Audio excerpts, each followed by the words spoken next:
Cansado estou da vida aqui deste lado,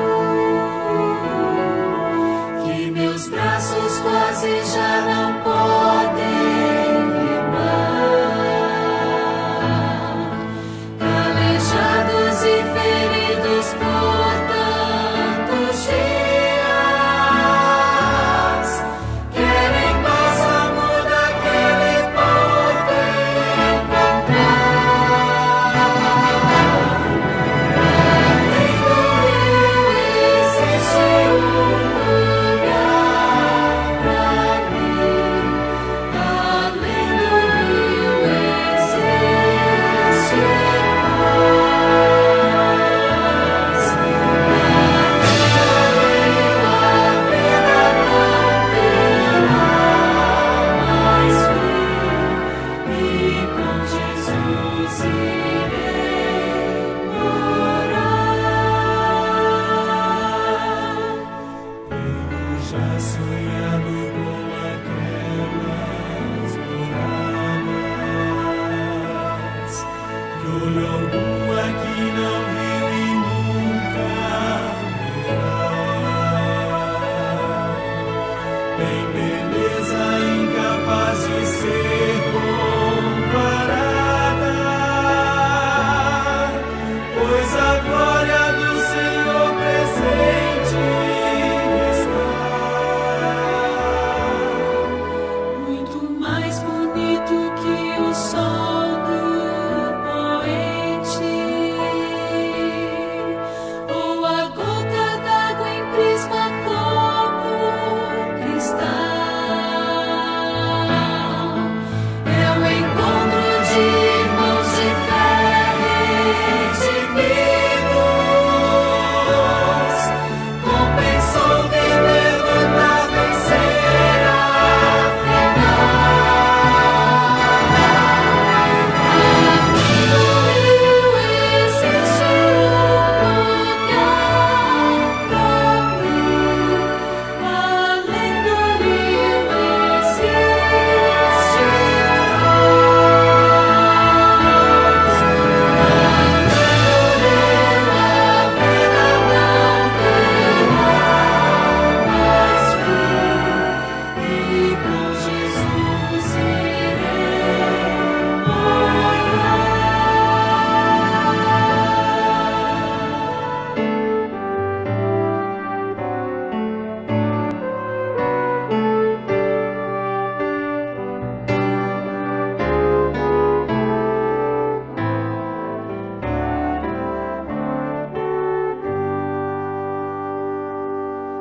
cada vez mais puro, faz-me o coração mais e mais buscando tua direção, sendo confiante sempre em ti, Senhor, firme em tua força, salvo em teu amor. Cada vez mais calmo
Informativo Mundial das Missões.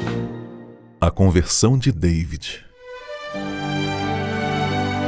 David fazia parte de uma quadrilha que vendia drogas e cometia assaltos na região de Luanda, em Angola.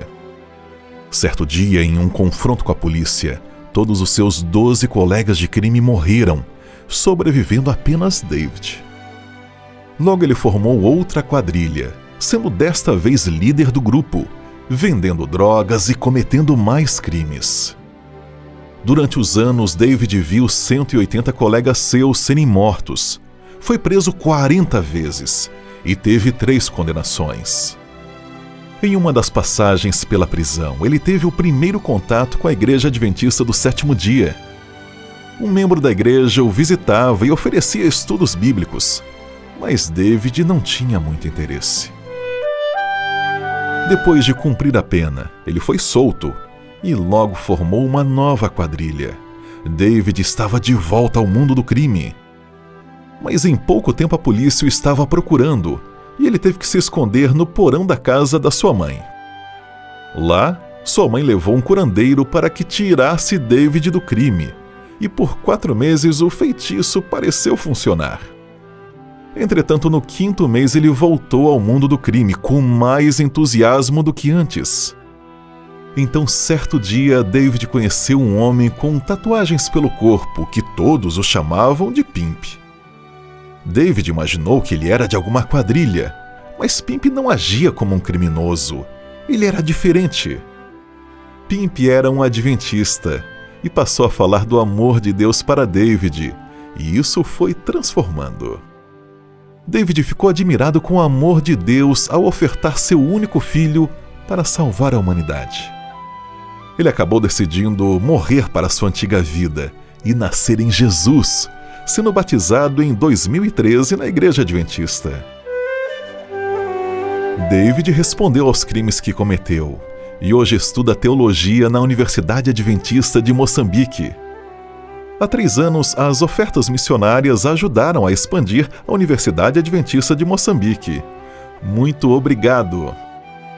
E neste trimestre, as nossas ofertas ajudarão a concluir 4 projetos missionários em Angola. Sejamos liberais. Seja bem-vindo à Escola Sabatina. Participe, envolva-se. Deus quer derramar inúmeras bênçãos em sua vida. Olá, seja muito bem-vindo à classe dos professores, a sua lição em qualquer hora e lugar.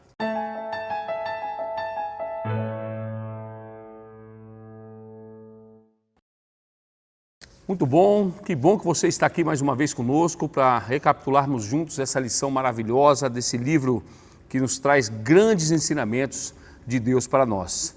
Mas antes da gente entrar na lição, você já sabe, se você ainda não é inscrito no nosso canal, se inscreve no nosso canal, ativa as notificações para você receber todas as nossas informações aí direto no seu aparelho. E claro, se você gostar da recapitulação da lição, você curte. E você pode ser um agente ativo nesse processo de disseminar a palavra de Deus aos 4 cantos da terra. Muito simples, basta você compartilhar. E hoje eu vou fazer um desafio. Quero que você compartilhe para pelo menos 10 contatos seus. Compartilha para que essa mensagem possa chegar a cada vez mais pessoas. E antes de começar a recapitulação da lição, eu vou apresentar as pessoas que aqui estão. Tenho certeza que você já conhece, que você já está conosco há bastante tempo, mas é sempre bom reforçar. Aqui ao meu lado nós temos a Geni, que é membro da Igreja Adventista aqui do Lago Sul, Brasília DF. Nós temos o pastor Hugo, pastor do distrito de Poces, em Goiás, e a Marlice também, que é membro aqui da Igreja Adventista do Sétimo Dia do Lago Sul. Então agora, para a gente iniciar o nosso estudo, nossa recapitulação, vou pedir para que você, onde você está, curve a sua fronte para falarmos com o nosso Deus. Senhor Deus e eterno Pai, graças te damos, ó Deus, por esse momento em que estamos aqui reunidos para recapitular na sua lição desse livro tão maravilhoso que nos revela os seus planos, nos dá tantos ensinamentos para a nossa vida, ó Pai. Obrigado pela oportunidade que tu nos dá de adentrar nesse livro santo que foi inspirado por ti e que tem todos os caminhos para que a gente possa pautar a nossa vida, mas especialmente para que a gente possa, tão breve, encontrar com o Senhor e habitar aí toda a eternidade junto a Ti, ó Deus. Que o Senhor possa derramar suas bênçãos dobradas em cada lar que nos assiste nesse momento, sobre nós aqui também. É o que eu te peço e agradeço em nome de Jesus. Amém. Amém.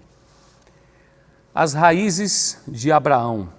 Nós estamos na lição 6 e o verso para memorizar está em Hebreus 11, verso 8, que diz: pela fé, Abraão, quando chamado, obedeceu a fim de ir a um lugar que deveria receber como herança e partiu sem saber aonde ia. Eu vejo assim, né? Em Hebreus também fala da fé, que fé é a certeza das coisas que se esperam e a convicção de fatos que a gente ainda não se vê. E quando eu me coloco, né? Quando eu me coloco na disposição de Deus, sobre a disposição de Deus, eu percebo que eu fortaleço também a minha virtude. E o que é virtude? A virtude, na verdade, é uma disposição na alma para praticar o bem. Quando nós realmente nos colocamos à disposição de Deus, Deus fortalece em nós a nossa virtude, nós temos disposição na alma para praticar o bem e nós entramos em ação pautado na influência do Santo Espírito. E quando nós obedecemos a Deus, de fato, a gente entra em ação e, nesse caso, uma ação realmente de acordo com a vontade de Deus. Por isso que eu acredito que Abraão foi chamado o pai da fé. Ele simplesmente se colocou à disposição de Deus, não sabia nem para onde ia, mas simplesmente foi porque tinha fé. E aí nós vamos entrar aqui já na lição de domingo, pastor Hugo, falando que mais uma vez, no livro de Gênesis 12, verso 1 ao verso 9, diz assim: porque Deus chamou Abrão para deixar o seu país e a sua família. O interessante é que a lição traz que a última vez que Deus havia falado pessoalmente também foi com Noé, né? Havia muito tempo já. Havia muito tempo já, e ele vem e fala com Abraão. E como é que foi, né? Como é que Abraão reagiu a esse chamado de Deus? Primeiro, como você ressaltou, quando Deus fala com Abraão, amigo, já havia muito tempo em que Deus não se comunicava com o homem, né? Então, a última vez foi dilúvio. Então é a primeira vez pós-dilúvio que Deus vem novamente buscar o homem, ter um contato com o homem. E ele chama um príncipe caldeu, um príncipe babilônico. Abraão vivia, nesse momento ainda era Abrão, né, vivia em Ur dos Caldeus, ou seja, Babilônia. E era um príncipe, alguém rico, importante na sociedade. E Deus chama a Abrão, e Abrão prontamente responde ao chamado de Deus, desde sua família, sua terra, sua parentela, todo o tipo de relacionamento que ele tem para trás, para seguir para um lugar onde Deus ainda iria lhe mostrar. Ou seja, sem rumo, sem direção, só vai. E a expressão hebraica usada aí é lek leká. Lek leká é vai por você mesmo, ou seja, vai e você precisa deixar para trás tudo que você tem e quem você é. Hoje, eu vou reconstruir uma nova pessoa em você. Tanto, Ricardo, que mais para frente há uma mudança de nome, né? E quando na Bíblia existe uma mudança de nome, existe uma mudança de paternidade. Ou seja, Deus chama Abrão, filho do pai dele, óbvio, e no caminho Deus assume a paternidade. Ou seja, Abraão deixa tudo para trás, deixa quem ele é, deixa tudo que ele tinha, e Deus chama Abraão para fazer dele a nação escolhida, de onde viria a descendência, dessa descendência viria o Salvador, mas Abraão tinha que deixar ele mesmo para trás. Parece meio estranho, né? Ricardo vai e deixa o Ricardo para trás. Como? Se desfaz. Tudo que você tem, tudo que você construiu, tudo que você tem em mente, eu não quero aproveitar nada disso. Eu vou fazer você novo. Abraão atende esse chamado e Deus vai reconstruir, através deste homem, a nação que vai vir o Messias. Maravilha, muito forte, né? Você falando, pastor, me fez lembrar do verso de 1 Pedro 2,9, né? Que Deus fala assim, né? primeiro ele fala para proclamar as virtudes, né, daquele que vos tirou das trevas para a sua maravilhosa luz. Mas aí, no início do verso, fala: vós, porém, sois sacerdócio real, nação santa, povo de propriedade exclusiva de Deus, né? Então, Deus, ele faz isso, né? Tira das trevas, traz para a luz. E chama de dele, né? Chama dele. É meu. Minha propriedade exclusiva. Isso é muito forte, é muito lindo, essa oportunidade que nós temos de sermos realmente refeitos pelo poder de Deus. É impressionante. E na segunda-feira, Geni, nós temos aqui um paradoxo, né? Duas faces da mesma moeda, duas personalidades em um só homem. Vimos o mesmo Abraão, o mesmo Abrão, que ainda que era Abrão, que deixou U sobre as ordens de Deus, acabou deixando Canaã por vontade própria para ir para o Egito. E por que Abraão se comportou dessa maneira, Geni? A Bíblia é realmente um livro incrível. Quando nós lemos um conto de fadas, ressalta só as qualidades do herói. Abraão, ele é um herói da fé. A Bíblia ressalta isso, tanto no Antigo quanto no Novo Testamento. Mas, mesmo assim, Deus deixou registrada a história de Abraão, até mesmo os erros dele, porque onde tem homem, tem falhas. E acontece o mesmo com nós hoje. Por mais que nós tentamos fazer as coisas, muitas vezes nós falhamos. Imagina se nós não tivéssemos histórias como a de Abraão para poder tirar exemplo. Nós iríamos entrar em desespero, não é verdade? Quando Abraão resolveu ir para o Egito, como o pastor Hugo disse aqui na lição de domingo, ele já tinha uma caminhada com Deus. Ele já tinha a experiência de ouvir a voz de Deus. Mas no livro Patriarcas e Profetas, diz assim, página 129, o Senhor, em sua providência, trouxera esta prova a Abraão, a fim de ensinar-lhe lições de submissão, paciência e fé. Então, na verdade, respondendo à sua pergunta, Abraão não estava pronto. Ele já tinha começado a caminhada dele, mas ele ainda não estava pronto para as provas maiores que ele tinha que enfrentar. Estudando a lição desse dia, me veio a lembrança, um episódio que aconteceu comigo e uma amiga em 2018. Nós estávamos acostumadas a participar de corrida de rua, de 5, 6, até 7 quilômetros. E veio a Maratona do Chile. Nós nos inscrevemos para fazer a meia maratona. Imagina, quem corre 5, 6, se inscrever para 21 quilômetros, era muito. Nós fomos sabendo que não conseguiríamos fazer a prova toda correndo, como não conseguimos, fizemos parte andando, parte correndo. Lá pelo quilômetro 15, a minha amiga comentou que sentia tantos músculos na perna dela que ela nem sabia que tinha aquele tanto de músculo na perna. Então, Deus permite que a gente passe por provação, porque no momento da provação é que revela defeitos do nosso caráter que muitas vezes nem nós imaginávamos que tinha. Agora, na caminhada cristã, a grande notícia é que nós não somos abandonados à nossa própria sorte. Deus completa a prova para nós. Lá com Abraão, Deus usou de uma maneira extraordinária, como nós podemos ler na lição desse dia, como Deus agiu, falando com pessoas consideradas ímpias, para poder livrar Abraão e Sara.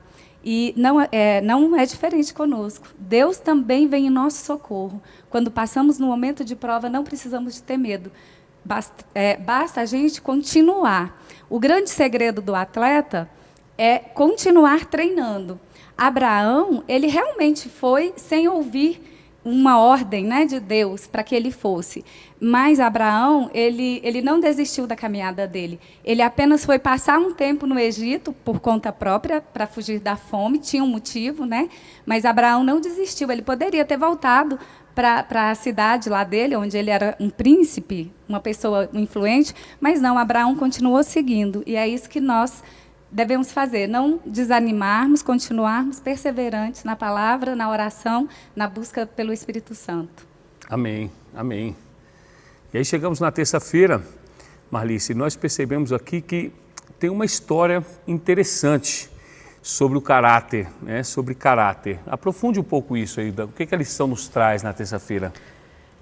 Na terça-feira, Ricardo, a lição traz sobre, aqui nós vimos aqui sobre 2 tipos de caráter, né? 2 pessoas e 2 tipos de caráter. Primeiro, o caráter, ele é formado pelos hábitos que nós praticamos. E quando você vê alguém praticando uma ação, ali você conhece o seu caráter. Então, a pessoa ela demonstra se ela tem um bom caráter ou um mau caráter de acordo com suas ações. E é visível, a gente consegue enxergar, né? Às vezes uns mais camuflados e tal, outros mais escancarados, mas a gente consegue pelas ações. A Geni falou aí que Abraão, ele estava sendo treinado, né? E eu acredito muito nisso. Nós também, quando Deus nos chama, a nossa caminhada, ela apenas começa, né? Não é assim, você conhece a Jesus e no outro dia você já está santo, né? Isso não existe, é um processo. E eu acredito que Abraão, ele estava nesse processo. Então, por isso que muitas vezes ele caiu como nós caímos. A gente cai, mas a gente levanta. Então, assim, o importante é você levantar e continuar, igual a Geni falou. Abraão, ele não estava com provavelmente o caráter dele ainda não estava pronto.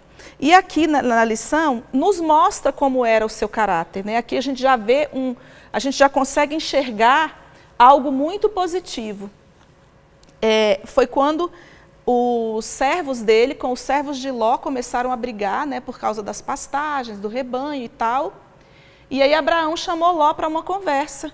Que essa conversa ela está em Gênesis 13, verso 8, diz assim: Disse Abrão a Ló, não haja contenda entre mim e ti, e entre os meus pastores e os teus pastores, porque somos parentes chegados. Acaso não está diante de ti toda a terra? Peço-te que te apartes de mim. Se fores para a esquerda, irei para a direita. Se fores para a direita, irei para a esquerda. Aqui a gente percebe a humildade de Abraão. Ele podia ter falado assim: Ló, é o seguinte, não está dando certo, então você vai ter que, infelizmente, procurar outro lugar para você. Né? Ele podia ter falado isso. Ou ele podia ter falado, sabendo que ele era dono de toda aquela terra ali, que Deus já tinha dado para ele podia chamar Ló e falar assim: Ló, olha, não está dando certo, então eu reservei para você aquela parte ali. Sei lá, uma parte boa, uma parte ruim, uma parte mais ou menos. Aquela parte ali você vai morar ali com o seu povo. Vai ser melhor para nós. Ele podia ter feito isso, né? Mas ele não fez, ele foi humilde. Ele deixou que Ló escolhesse. Por outro lado, a gente vê aqui, né, o caráter humilde de Abrão, e aí por outro lado a gente vê Ló. Ló, quando Abrão falou isso para ele podia ter falado assim: tio, então me ajuda a escolher o melhor lugar, o que o senhor acha, que lado eu vou, onde que fica melhor para mim e tal. Ele podia, se ele fosse humilde, ele podia ter falado isso, mas ele não falou.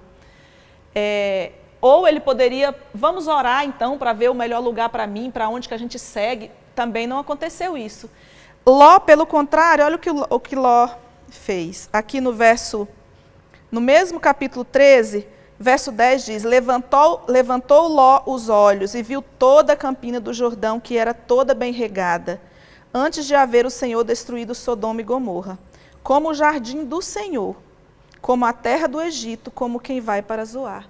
Então, ele olhou, né, os olhos dele chegaram na campina do Jordão e ele falou: é aqui, eu quero aqui, que é o melhor. Em volta tinha muitas cidades grandes, né, cidades perigosas, inclusive como Sodoma, mas ele não conseguiu analisar, porque ele estava meio que hipnotizado, né, pela terra que ele viu. Então ele não conseguiu ter raciocínio e maturidade para analisar em volta como seria e ver, quem sabe, o futuro. Ele não fez isso, então ele simplesmente escolheu. Nós também, a gente faz isso o tempo todo. Quando nós temos que tomar decisões, muitas vezes a gente não coloca nas mãos de Deus, e mesmo colocando nas mãos de Deus, a gente quer tomar a melhor decisão, às vezes a gente não analisa o que é melhor, né? O que Deus aprovaria ou não. E aí acontece isso, de a gente escolher errado, como Ló. Ló escolheu errado e foi uma ruína total para ele. Olha o fim de Ló, né? Então, assim, ele mesmo procurou a sua destruição. Então, Que nós possamos, então, sempre quando tivermos que decidir, né, a gente sempre lembrar que precisamos da orientação divina. Verdade, né? Uma coisa importante, né, sobre caráter, né? Caráter não significa pessoa de bom caráter, não significa que não erra, né? Mas é um reconhecimento rápido desse erro e voltar para o estado original do cristão, que é a obediência, né? É a gente reconhecer o erro, parar, refletir, se arrepender e voltar o mais rápido possível para o estado de obediência. E nós percebemos esse padrão de comportamento em Abraão, né? Isso é muito forte. E chegamos aqui na quarta-feira, pastor Hugo, né? Tem aqui o título Coalizão de Babel. Esse ano de 2022 ele está sendo marcado por um conflito, né? Por uma guerra. Essa guerra entre a Ucrânia, a Rússia e a Ucrânia, né? Nós ainda, no momento que estamos aqui em gravação, não sabemos o desfecho ainda desse conflito. Mas nós percebemos que na história bíblica nós também tivemos conflitos e guerras, né? E aqui a Bíblia traz a primeira guerra entre as nações. E o que essa história nos ensina sobre Abraão e qual é a lição que os líderes mundiais, né, poderiam aprender humildemente com essa história bíblica? Sim. Como você falou, nós estamos no meio dessa guerra, né, entre Rússia e Ucrânia, mais precisamente a Rússia atacando a Ucrânia se defendendo.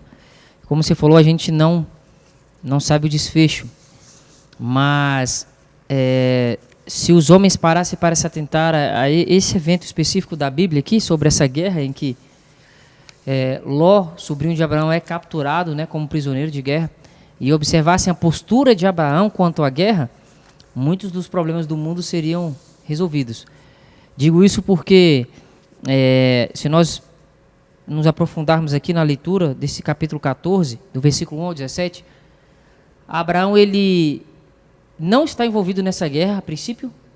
Ele está vivendo na terra que ele escolheu, conjuntamente com seus funcionários, sua família, e ele é avisado por um funcionário que consegue escapar que o seu sobrinho foi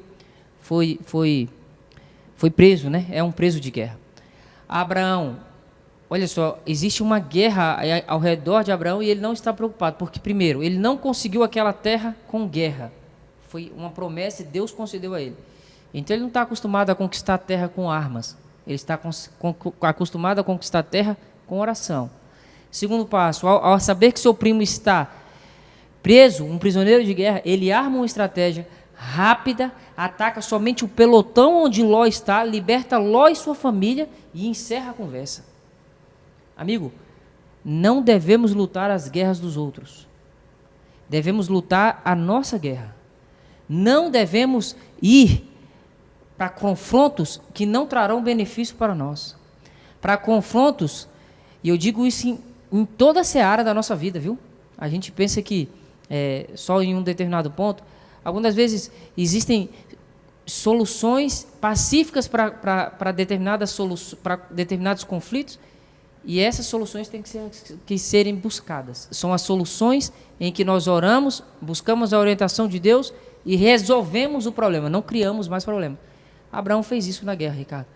Tomara que esses homens aí, principalmente o presidente aí da Rússia, de repente tenham acesso a uma informação dessa, né, de que a gente conquista o que a gente quer através da orientação divina. Amém, amém. Assim esperamos, né? E chegamos aqui na quinta-feira, Geni. Quinta-feira nós temos aqui uma pergunta que sempre é recorrente nas nossas lições, que diz, quem foi Melquisedeque, né? Quem foi Melquisedeque? E por que Abraão ele deu justamente o dízimo para esse sacerdote, que parece aparentemente surgir do nada, né? E o que representa esse ato de devolução do dízimo?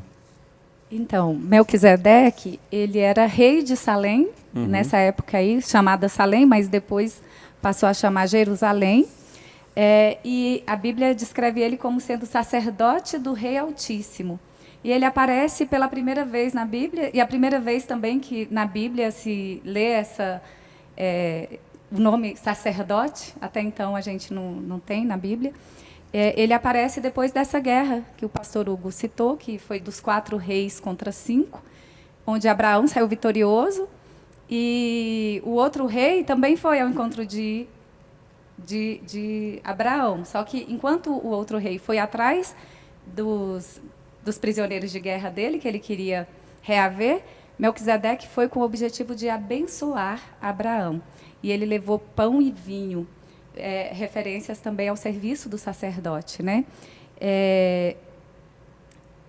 Abraão entregou os dízimos para ele, como você disse, porque o dízimo das coisas da guerra, né? Dos despojos. Inclusive, Abraão não quis ficar com as coisas, né? Da guerra. Ele quis entregar aquele dízimo ali. Eu não vou entrar nesse mérito de que era, porque ele, lá nesse mesmo texto fala que ele recusou as coisas, porque ele não queria que ninguém falasse que ele tinha se enriquecido à custa daquela guerra, né? Então, mas ele entregou os dízimos dele para esse sacerdote, porque Abraão reconheceu naquele homem que ele era o sacerdote do Deus Altíssimo a quem Abraão servia. Melquisedeque, ele era o representante de Deus entre aquele povo. Por isso Abraão lhe entregou os dízimos. E hoje ainda, quando nós entregamos os nossos dízimos, o que nós estamos querendo dizer? Nós estamos dizendo para Deus que tudo que nós temos, nós reconhecemos que pertence a Ele. Então, o dízimo é a nossa forma de gratidão por tudo que Deus nos dá. Amém, amém. É muito interessante esse entendimento, né? É um entendimento profundo. E aí, Marli, chegamos na sexta-feira para a gente fazer aquele fechamento da lição. Que visão você traz desse dia para a gente encerrar o nosso estudo? Ok, eu vou falar do que está aqui na lição de sexta-feira, que eu achei muito interessante, que está em Patriarcas e Profetas, página 102, a partir da página 102, que diz assim: quando Deus escolheu Abrão, não foi apenas para ele ser o amigo especial de Deus, mas para ser um instrumento por meio do qual o Senhor pudesse conceder às nações privilégios preciosos e especiais. Ele devia ser uma luz em meio às trevas morais que o cercavam. E Deus fala isso para nós também, né? Que nós devemos ser luz para as pessoas. Sempre que Deus abençoa seus filhos com luz e verdade, não é unicamente para que eles possam receber o dom da vida eterna, mas para que os que os cercam também possam ser iluminados espiritualmente. Olha a nossa responsabilidade, né? Eu me lembro que quando eu era pequena, a gente morava em fazenda, e meu pai, ele sempre, ele criava vacas, né, bois, e ele matava para a gente comer. Então, ele matava e ele passava sal para poder conservar a carne, porque na época a gente não tinha geladeira, a gente não tinha energia elétrica na nossa fazenda. Então, a gente não tinha geladeira, não tinha como conservar a carne. Então, uma forma de preservar essa carne era o sal. Então, ele passava sal. E aqui, em Patriarcas e Profetas também fala, ó, vocês são o sal da terra. E quando Deus faz com que os seus filhos sejam sal, não é apenas para a sua própria preservação, mas para que sejam instrumentos para a preservação de outros. Então, a gente não tem que receber a luz de Deus e guardar para a gente, né? É preciso que essa luz ilumine outras pessoas também.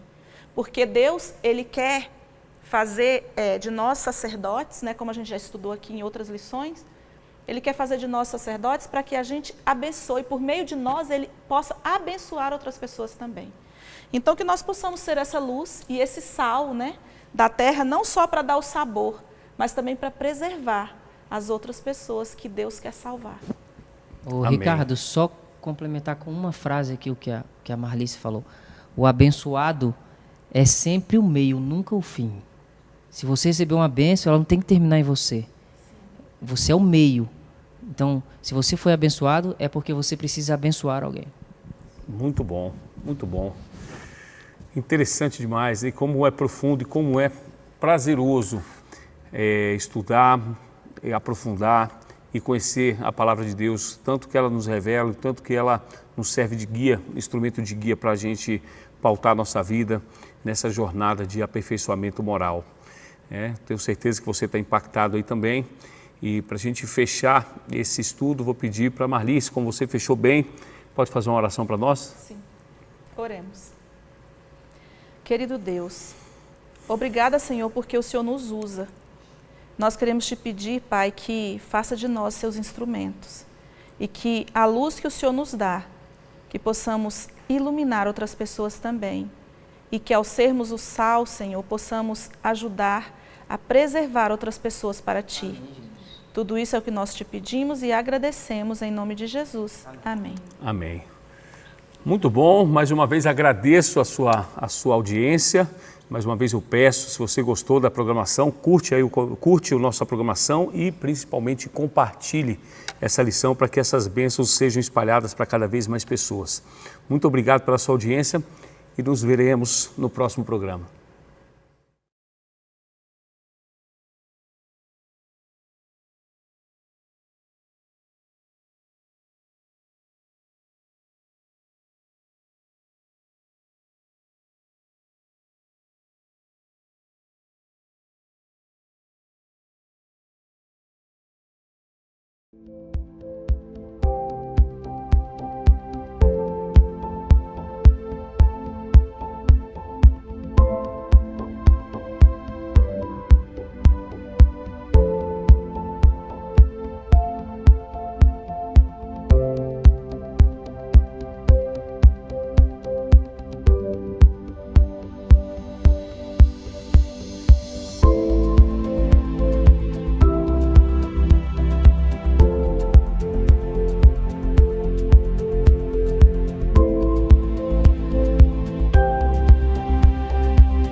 grande alegria inundou meu coração ao descobrir que Cristo logo vai voltar. Grande alegria explodiu a emoção pelo que Cristo fez e faz pra me salvar. Olhando ao redor eu vejo a dor, pessoas sofrendo sem amor, Comendo miséria para não morrer, tentando na vida não sofrer. Olhando ao redor eu vejo fé no mundo que quer mudar até. Mas esta mudança nunca vai chegar, senão quando Cristo retornar. Grande alegria inundou meu coração ao descobrir que Cristo logo vai voltar. Grande alegria explodiu a emoção pelo que Cristo fez e faz pra me salvar. Olhando ao redor eu vejo o fim de tudo que tem valor pra mim. os sonhos da vida todos pelo chão, o mundo é só desolação. Olhando ao redor eu vejo o céu fechado e coberto por um véu. O brilho do mundo então se apagou e a vida de Cristo então brilhou. Grande alegria inundou meu coração ao descobrir que Cristo logo vai voltar. Grande alegria explodiu a emoção pelo que Cristo fez e faz pra me salvar.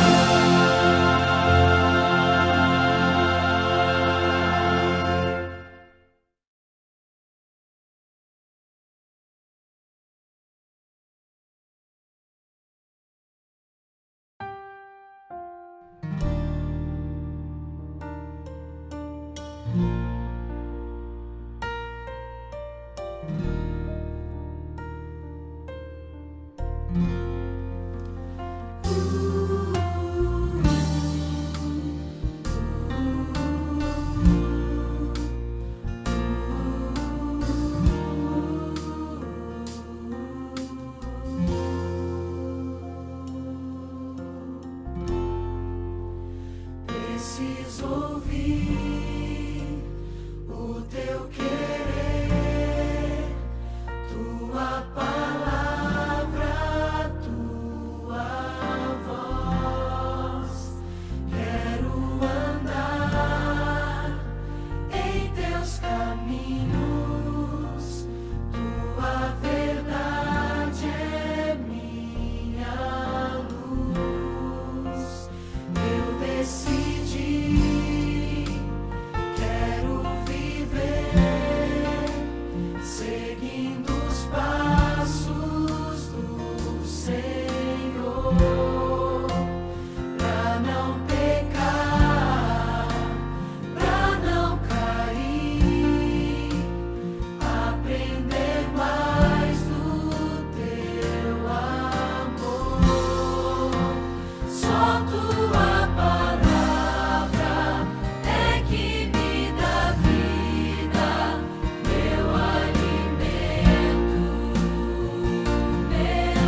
Provai e vede. História de hoje: cofrinhos cheios.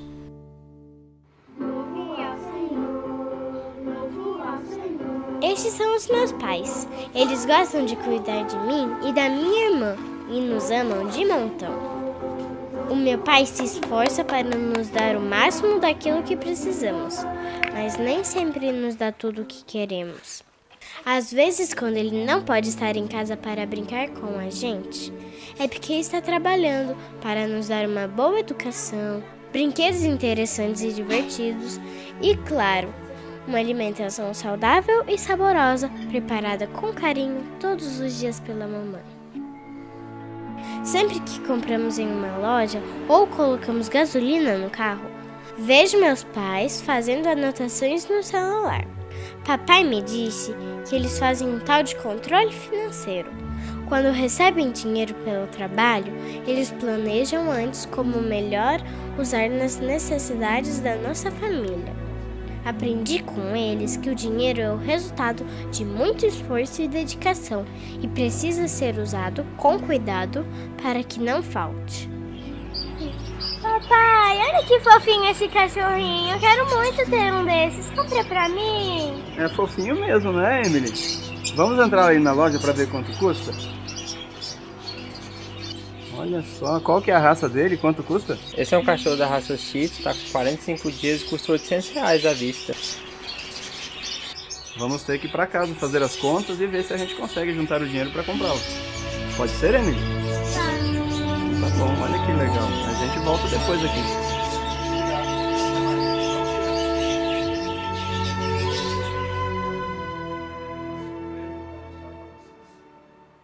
Antes da gente decidir se nós vamos comprar ou não o cachorrinho, eu quero apresentar para vocês 4 amiguinhos muito especiais.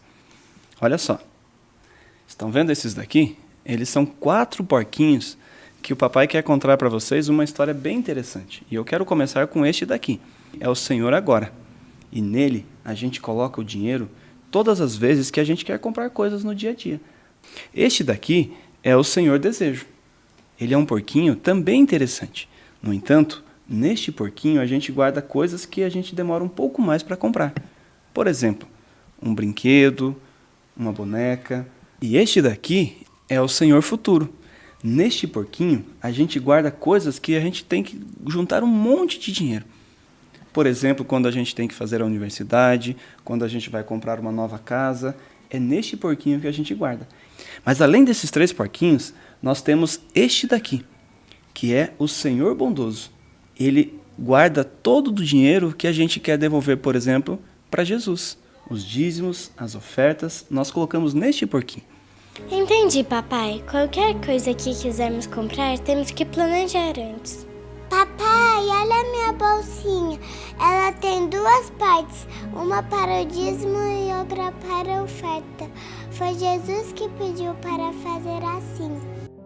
O tempo passou. Nós analisamos o orçamento financeiro e decidimos comprar a nossa cachorrinha. Agora, nossa cachorrinha Luna está com 4 anos e é a atração da casa. Ela já se acostumou com o regime vegetariano e adora comer frutas e verduras. Quando caímos em tentação de comprar algumas guloseimas, porque ninguém é de ferro, né? Nos lembramos do equilíbrio financeiro que nossos pais nos ensinaram. Agora que estamos crescendo, nossos pais resolveram trocar os cofrinhos por um cartão digital. Através dele, nós recebemos mesada. E ainda podemos devolver os nossos dízimos e nossas ofertas pelo aplicativo SaveMe. A Bíblia, em Provérbios 6, nos aconselha a olharmos para a formiga, que mesmo não tendo chefe, nem líder, nem governo, guarda o seu alimento no verão, se preparando para o inverno. Provai e vede. E agora eu os convido para este momento especial de adoração e louvor através dos dízimos e das ofertas. E desejo que Deus os abençoe ricamente.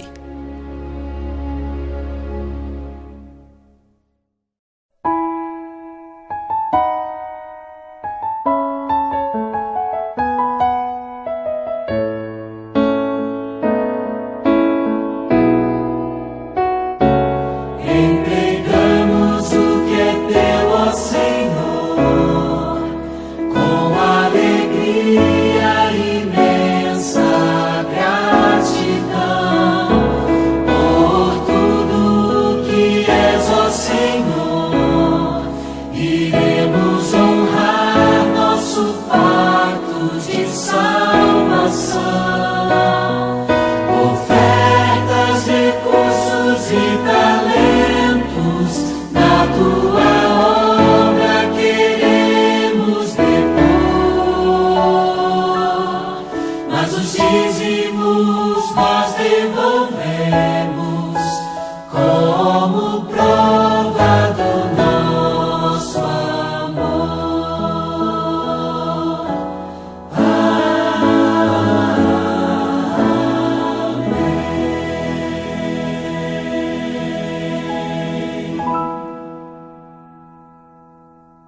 pequeninos. Vinde a Jesus, deixai vir a mim os pequeninos, porque deles é o reino do céu. Deixai vir a mim os pequeninos. Vinde a Jesus, deixai vir a mim os pequeninos, porque deles é o reino do céu.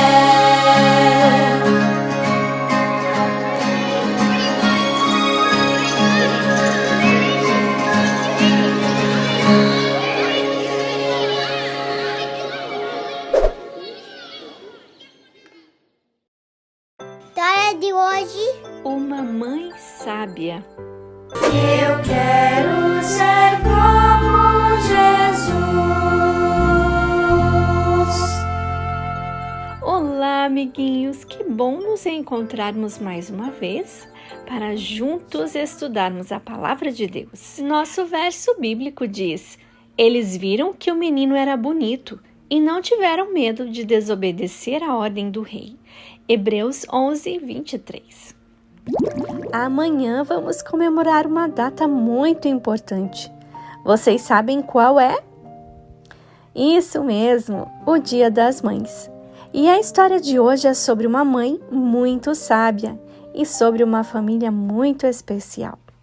Vocês sabem que Deus criou a família para que as pessoas fossem felizes e para que um ajudasse o outro, não é mesmo? A família da nossa história foi muito unida. Ela era composta pelo pai, Arão, a mamãe Joquebede, a filha mais velha, Miriam, o filho do meio, Arão, e o caçula, que recebeu depois o nome de Moisés. Deus usou essa família para salvar o povo de Israel. Vamos saber como foi o que aconteceu? Fazia muito tempo que os israelitas haviam se tornado escravos no Egito. O faraó não gostava deles e tinha medo de que eles se organizassem e tomassem seu trono. Quando percebeu que estavam nascendo muitos israelitas e eles estavam se tornando um povo grande e forte, o faraó mandou matar todos os meninos que nascessem. Sabem como eles deviam ser mortos? Os soldados deviam jogar os bebês no rio Nilo. Assim, eles morreriam afogados ou serviriam de comida para os crocodilos. Que terrível, não é? Foi nessa situação que nasceu mais um filhinho da família de Arão e Joquebede. O casal já tinha uma filha chamada Miriam e um filho chamado Arão. E agora, o que fazer? Por 3 meses, eles conseguiram esconder o bebê. Mas depois ficou impossível. Toda a família orou para que Deus ajudasse a salvar o bebê. Então a mamãe Joquebede, que amava muito a Deus e era sábia, teve uma ideia.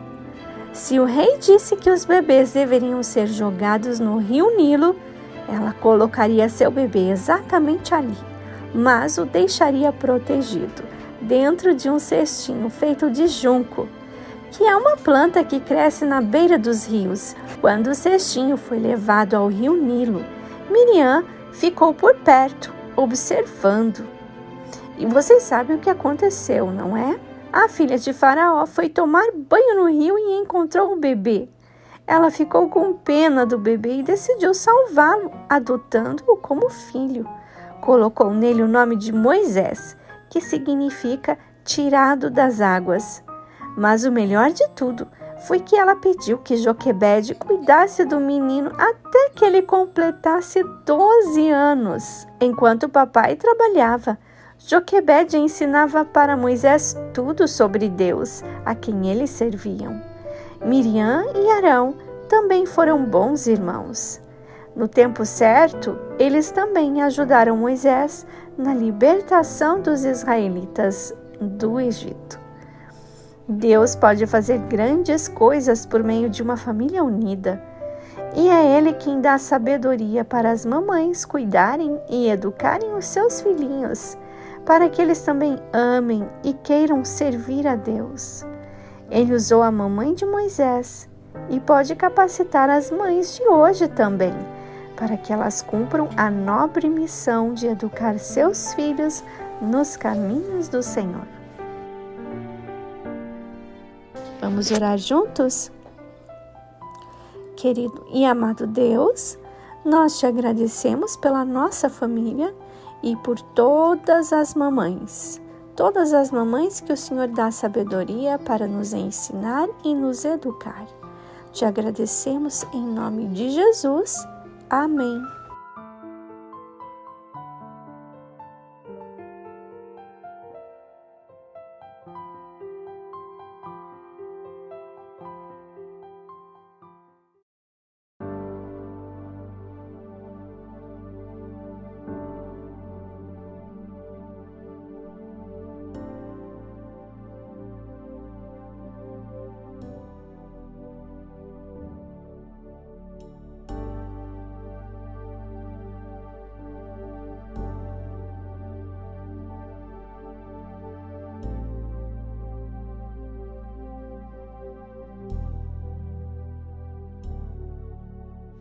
Entro no teu templo, santuário no templo.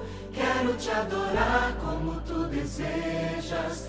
Quero te servir como tu me pedes. Todos são bem-vindos. Aqui todos somos filhos, criados pelo mesmo Pai, amados pelo mesmo Filho.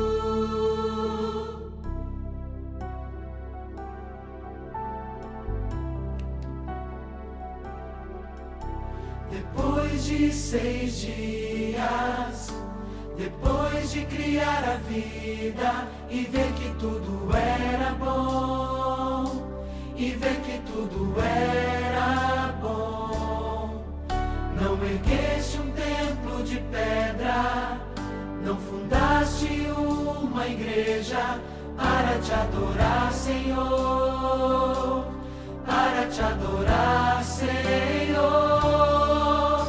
Mas o primeiro templo que criaste no Éden foi o 7º dia, onde todos podem te encontrar. Entro no teu templo, santuário no templo. Quero te adorar como tu desejas.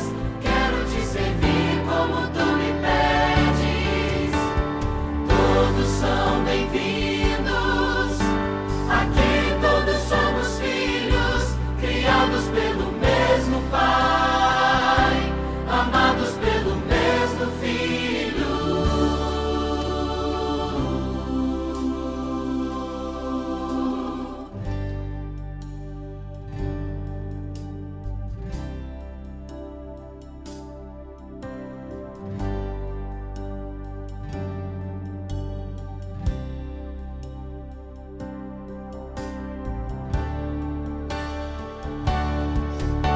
Depois de 6 dias, depois de criar a vida e ver que tudo era bom, e ver que tudo era bom, não ergueste um templo de pedra, não fundaste uma igreja para te adorar, Senhor, para te adorar, Senhor.